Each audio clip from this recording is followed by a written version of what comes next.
Ah, Your Honor, personally ko po donation or nag-donate po ako kay Senator Cheese yung 30 million. Hindi po galing sa company yun, galing po yun sa akin as a personal individual. Thank you. Last two cycles of elections, 2022 and 2025, kayo po ba ay nagbigay ng donasyon sa sino man na kumandidato, whether local or national, sa huli bang eleksyon? 2022, Your Honor? Yes. Yes po, Your Honor. Kanino po yun? Kay Senator Cheese po. Senator Cheese Escudero. Yes po. Aside from Senator Escudero, may I know if there have been other candidates for either national or local positions that you gave donations to? Of those five places you mentioned, Albay, Camarines Sur, Cebu, Masbate, and Sorsogon, alin po doon ang pinakamaraming government contract ang Centerways? Your Honor, sa Sorsogon po. Kayo po ang presidente ng Centerways Construction and Development Incorporated, Mr. Lupiano. Yes po. Kailan pa po kayo naging pangulo ng kumpanyang yan? Since 2009 po. So you are familiar with the government contracts that your company has entered into since Yes the po. time you are a president? Yes po.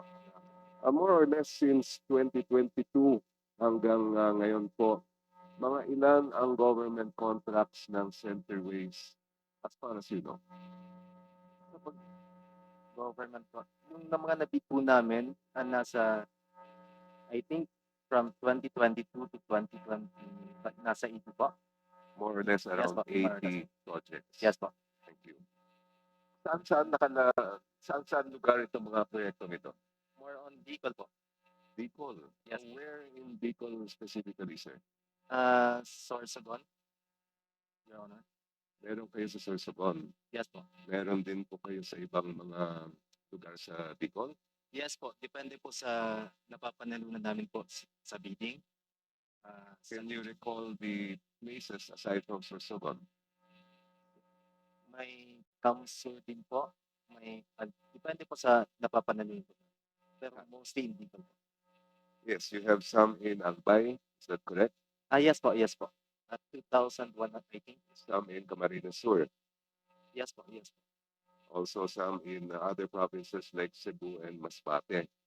Yes po. Yes. Now, of those five places you mentioned, Albay, Camarines Sur, Cebu, Masbate, and Sorsogon, alin po doon ang pinakamaraming government contract ang Centerways? Your Honor, sa Sorsogon po. Sorsogon. Yes po. Out of the 80 plus or more or less projects, how many do you have in Sorsogon?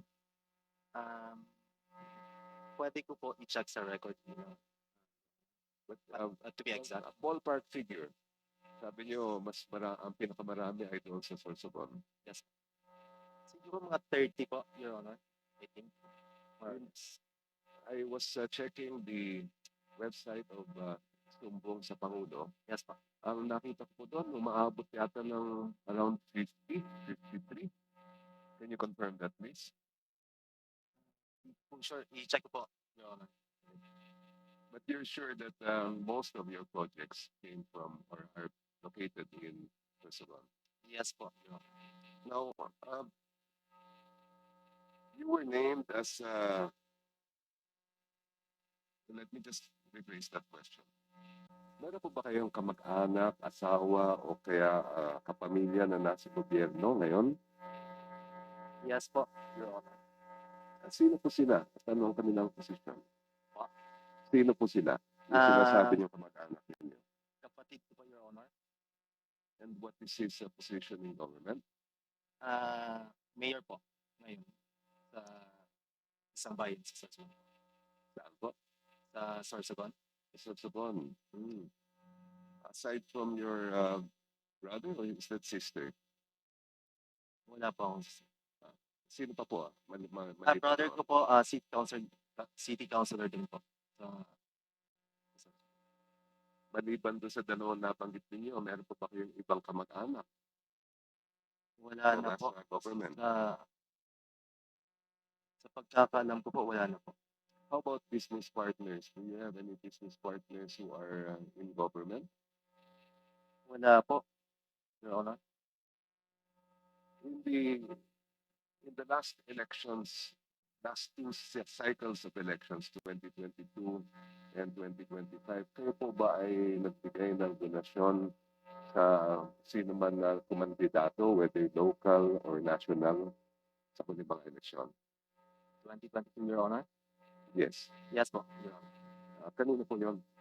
Kay Senator Cheese po. Senator Cheese Escudero. Yes. Aside from Senator Escudero, may I know if there have been other candidates for either national or local positions that you gave donations to? Wala na po, Your Honor. And more or less, magkano po daw ang inyong na-donate sa kampanya ni Senator Cheese? 30 million po. 30 million pesos. Yes, this was during the time that you already had government projects. That's right. Ano po? Sorry, Your Honor.